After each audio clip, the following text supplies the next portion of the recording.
வாராகி, என் அன்பு குழந்தையே, என்னுடைய அழகான தங்கமே, எத்தனை உறவுகள் உன்னை சூழ்ந்திருந்தாலும் இந்த அம்மா இருப்பது போல் உனக்கு ஆகாது. இந்த அம்மா நான் உனக்கு நிறைய வழியில் உதவி செய்து கொண்டிருக்கிறேன். ஆனால் சில சமயங்கள் உன் வாழ்க்கையில் சில கஷ்டங்கள் வரும் பொழுது, நீ தவித்து நிற்கும் பொழுது, உனக்கு உதவி கிடைக்காத பொழுது நான் இல்லை என்பதை மறந்து விடுகிறாய். ஆனாலும் அந்த இடத்திலும் நான் உனக்கு உதவி செய்து கொண்டு தான் இருக்கிறேன். அதை நீ கண்ணுக்கு தெரியாம எனக்கு யாரும் இல்லை, உதவி கேட்கும் பொழுது உதவி கிடைக்கவில்லை, எதற்கு கடவுள், எனக்கு கஷ்டம் என்று ஒன்று வந்தவுடன் எனக்கு தெய்வம் தானாகவே வந்து உதவி செய்ய வேண்டும்.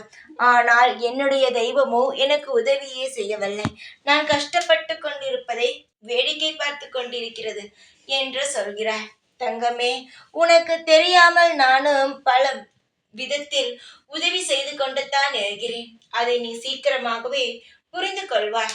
எப்பொழுதும் நான் உனக்கு உதவி செய்கிறேன் என்று சொல்லி சொல்லி காட்டி நான் செய்யும் உதவிக்கு உனக்கு நான் இப்படியெல்லாம் சொல்லி காட்டினால் அதற்கு என்ன பெயர் சொல்? தாய் எப்பொழுதாவது தன் குழந்தைக்கு செய்ததை சொல்லி காட்டுவாளா? சொல்லி காட்ட மாட்டாள்.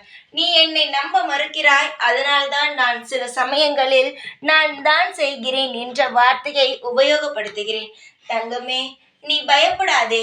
உனக்கு எவ்வளவு பெரிய கஷ்டங்கள் வந்தாலும் அதிலிருந்து நான் உன்னை காப்பாற்றி உன் வாழ்க்கையை சரி செய்து விடுவேன். இப்பொழுது நடக்கும் எதையுமே வைத்து உன்னுடைய வாழ்க்கையில் எதையுமே முடிவெடுத்து விடாதே. சீக்கிரமாக பார். உன்னுடைய அனைத்து நல்ல இதிலும் நான் இருப்பேன். உன்னுடைய அனைத்து விஷயமும் நான் சரி செய்து உன்னுடைய வாழ்க்கையை மீட்டு உனக்கு திரும்பவும் உன் கையில் வந்து சேர்ப்பேன். துரைத்து விட்டோம் நம் வாழ்க்கையை என்று நினைக்காதே. சரி செய்ய போகிறோம் என்று நம்பு. அதுவும் வாராகி உடைய துணையுடன் நம் வாழ்க்கை சரியாக போகிறது என்று நம்பு. உன்னுடைய வாழ்க்கையானது என் கையில் தான் இருக்கிறது. சீக்கிரமாகவே அனைத்தும் புரியும். எப்பொழுதுமே நான் இருப்பேன் உனக்காக.